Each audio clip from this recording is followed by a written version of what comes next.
ناظرین، سب سے پہلے یہ جان لیں کہ نون ساکن کسے کہتے ہیں۔ نون ساکن اسے کہتے ہیں کہ جس بھی نون کے اوپر یہ جزم آ جائے اس نون کو نون ساکن کہتے ہیں۔ اسے جزم کہتے ہیں۔ یہ جس بھی حرف کے اوپر آ جائے اس حرف کو ساکن حرف کہا جاتا ہے۔ تو یہ جزم اگر نون کے اوپر آ جائے گی تو پھر ہم اس نون کو نون ساکن کہیں گے، جیسا کہ اس جگہ پر نون کے اوپر موجود ہے، تو پھر ہم اس نون کو نون ساکن کہیں گے۔ اب قاعدہ کیا ہے؟ قاعدہ یہ ہے کہ نون ساکن یا تنوین کے بعد، تنوین اسے کہتے ہیں کہ دو زبر دو زیر دو پیش کو تنوین کہتے ہیں۔ دو زبر اور دو پیش ہمیشہ حرف کے اوپر ہوتے ہیں اور دو زیر ہمیشہ حرف کے نیچے ہوتے ہیں، تو دو زبر دو زیر دو پیش کو تنوین کہا جاتا ہے۔ قاعدہ یہ ہے کہ نون ساکن یا تنوین کے بعد اگر حروف اخفا میں سے کوئی بھی حرف آ جائے تو پھر نون ساکن اور تنوین میں اخفا ہوتا ہے۔ اب حروف اخفا کتنے ہیں؟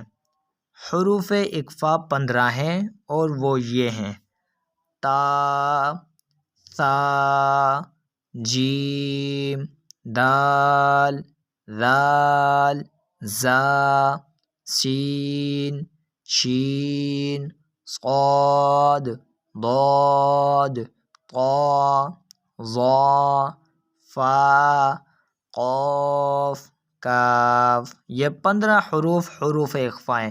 تو نون ساکن یا تنوین کے بعد ان 15 حروف اخفا میں سے کوئی بھی حرف آ جائے تو پھر نون ساکن اور تنوین میں اخفا ہوتا ہے، یعنی نون ساکن اور تنوین میں گنہ کر کر پڑھتے ہیں۔ گنہ اسے کہتے ہیں کہ جب ناک میں آواز لے جا کر پڑھا جاتا ہے اسے گنہ کہا جاتا ہے، یعنی ناک میں آواز لے جا کر پڑھنے کو گنہ کہا جاتا ہے۔ گننے کی مقدار 1 الف کے برابر ہوتی ہے۔ تو اس جگہ پر نون ساکن موجود ہے اور اس نون ساکن کے بعد حرف فا موجود ہے جو کہ حروف اخفا میں سے ہے، تو اس نون ساکن میں اخفا کا قاعدہ لگنے کی وجہ سے ہم اس نون ساکن میں گنہ کر کر پڑھیں گے، جیسے السلام علیکم ورحمۃ اللہ وبرکاتہ۔ ناظرین، آپ دیکھ رہے ہیں ہمارا official YouTube channel QSR academy. آج کی اس ویڈیو میں ہم سورہ نبا کا لیسن نمبر 6 پڑھیں گے۔ آج کے اس سبق کو ہم مکمل قواعد و مخارج اور حج و رواں کے ساتھ پڑھیں گے، تو آج کے اس سبق کو حج و رواں اور مکمل قواعد و مخارج کے ساتھ پڑھنے کے لیے آپ نے آج کے اس سبق کو شروع سے لے کر اینڈ تک لازمی پڑھنا ہے، اور اگر آپ ہمارے چینل پر نیو ہیں تو چینل کو لازمی سبسکرائب کر لیں، ساتھ دیے گئے بیل آئیکن کو بھی ضرور دبا لیں تاکہ ہماری ہر آنے والی ویڈیوز کا نوٹیفیکیشن سب سے پہلے آپ تک پہنچ سکے اور آپ ڈیلی کے ڈیلی اسباق پڑھ کر قرآن کریم کو درست ادائیگی اور مخارج کے ساتھ پڑھ سکیں۔ تو آئیں آج کے سبق کو شروع کرتے ہیں۔ بسم اللہ الرحمن الرحیم۔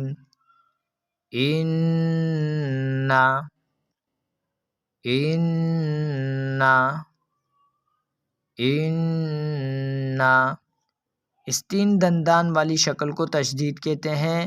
یہ تشدید جس بھی حرف کے اوپر آ جائے اس حرف کو مشدد حرف کہتے ہیں۔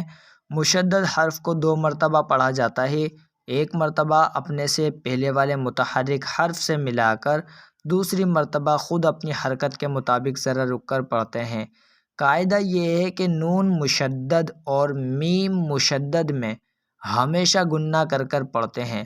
نون مشدد اسے کہتے ہیں کہ جس بھی نون کے اوپر یہ تشدید آ جائے اس نون کو نون مشدد کہتے ہیں۔ میم مشدد اسے کہتے ہیں کہ جس بھی میم کے اوپر یہ تشدید آ جائے اس میم کو میم مشدد کہتے ہیں۔ تو اس جگہ پر نون مشدد موجود ہے تو اس وجہ سے ہم اس نون مشدد میں گنہ کر کر پڑھیں گے۔ حمزہ، نون، زیر ان، نون زبر نا، اننا، یوم الفصل، یوم الفصل، یوم الفصل، یا واو زبر یو، میم لام زبر مل، یومل، فا صاد زبر فص، لام زیر لی، یوم الفصل، ان یوم الفصل، کانا، کانا، کانا کاف الف زبر کا نون زبر نا کانا میقاتا میقاتا میقاتا دو زبر کی تنوین کو وقف کی حالت میں الف سے بدل کر پڑھا جاتا ہے میم یا زیر می قاف الف زبر قا میقا تا دو زبر تن میقاتن ان یوم الفصل کان میقاتا یوم ینفخ یوم ینفخ یوم ینفخ اس جگہ پر نون ساکن کے بعد حرف فا موجود ہے جو کہ حروف اخفا میں سے ہے، تو اس نون ساکن میں اخفا کا قاعدہ لگ رہا ہے، اس وجہ سے ہم اس نون ساکن میں گننا کر کر پڑھیں گے۔ یا واو زبر یو میم زبر ما یوما یا نون پیش یون فا زبر فا خا پیش خو یوم ینفخ فی الصور فی الصور فی الصور فا صاد زیر فی الصاد واو پیش سو فی الصو را زیر ری فی الصور فتأتون فتأتون فتأتون حمزہ ساکنہ کو ہمیشہ جھٹکا دے کر پڑھا جاتا ہے فا زبر فا تا حمزہ زبر تا فتا تا واو پیش تو نون زبر نا فتأتون افواجا افواجا افواجا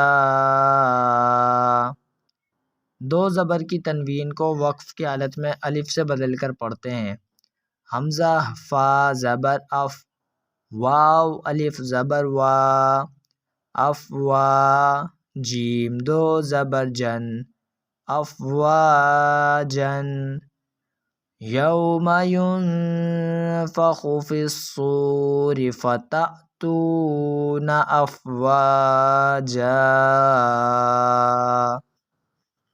امید ہے آپ لوگوں کو ویڈیو پسند آئی ہوگی، ویڈیو پسند آئی ہے تو لائک کر دیں، شیئر بھی کر دیں، چینل پر نئے ہیں تو چینل کو لازمی سبسکرائب کر لیں، ساتھ دیے گئے بیل آئیکن کو بھی ضرور دبا لیں تاکہ ہماری ہر آنے والی ویڈیوز کا نوٹیفیکیشن سب سے پہلے آپ تک پہنچ سکے اور آپ ڈیلی کے ڈیلی اسباق پڑھ کر قرآن کریم کو درست ادائیگی اور مخارج کے ساتھ پڑھ سکیں۔